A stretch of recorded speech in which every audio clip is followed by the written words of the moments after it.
summer of 2003, a very beautiful, bright summer of June. I lived in a small, sleepy town called Sivsagar in one of the northeastern states of India, Assam. Summers used to be so pretty back then. Not that it is not pretty now, but as we grow up, we are overpowered with a sense of cynicism. But back then, I was always surrounded by a lot of optimism and hope. Summer vacations are always fun. My brother and I would come back home after having our playtime with our friends. And had it been any other evening, we would have not been happy because we would come back home and we would freshen up and we will have to study. But summer vacations, yay, no studies. So we always looked forward for the evenings of the summer. As we come back home, our dad would put out the table fan out in the front yard. My mom would almost be done cooking the dinner. And my brother and I would look forward to the endless stories my dad would tell us. My dad is a great storyteller. Now, in India, we do not have the talk about the birds and the bees. It's a huge taboo. But my parents have always been kind of unorthodox.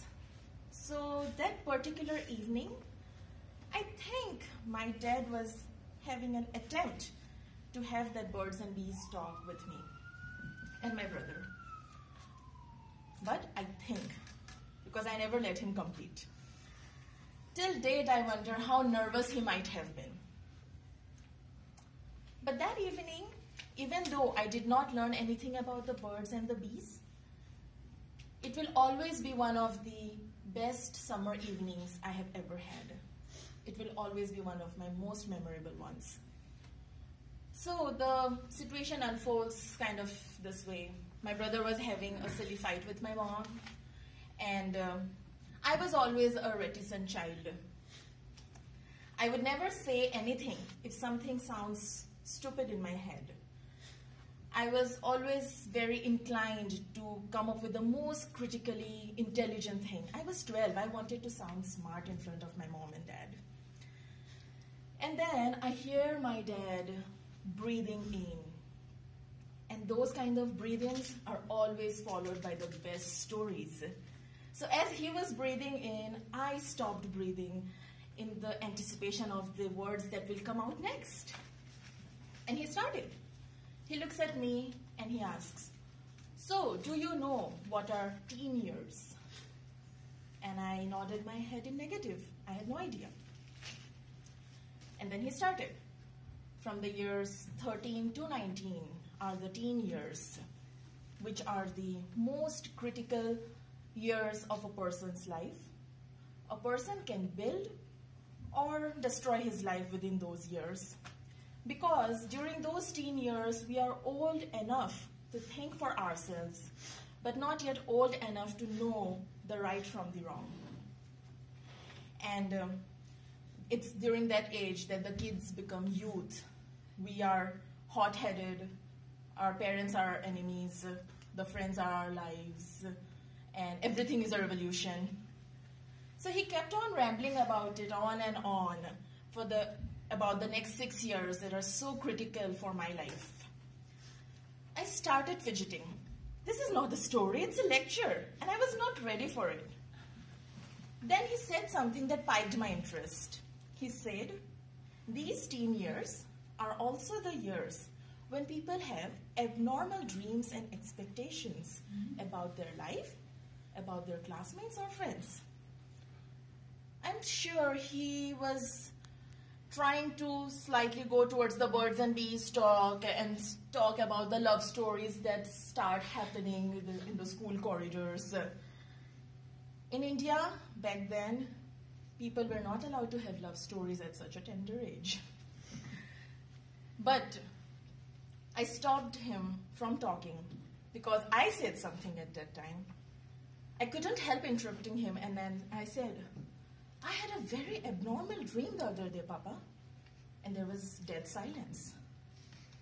My dad was not ready to hear his almost teen daughter's abnormal dream that had a high likelihood of involving love or a crush or some birds and bees.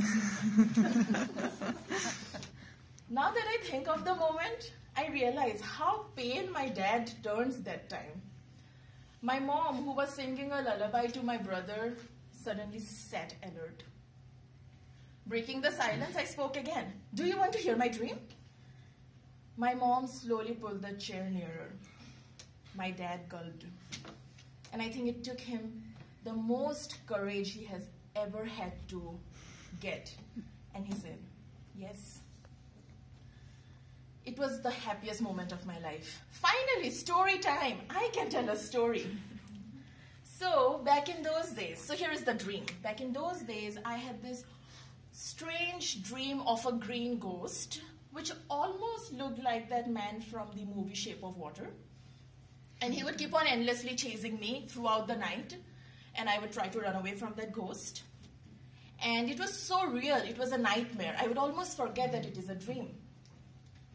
But Ma Papa always said, face your fears. So that one night, I decided to face that green ghost. I stood up to him. And when I stood up to him, that green ghost turned into a dinosaur. Now, I knew that dinosaurs are dead. So it got easy for me to convince myself in my dream that it is a dream. And that green ghost never came back. After saying the dream, I expectantly look at my dad and ask, is it strange and abnormal? A ghost turns into a dinosaur. Now, again, when I think of that moment, I could almost see my dad's colors that drained away some moments before coming back. He hugs me and says, never stop dreaming and never stop asking questions.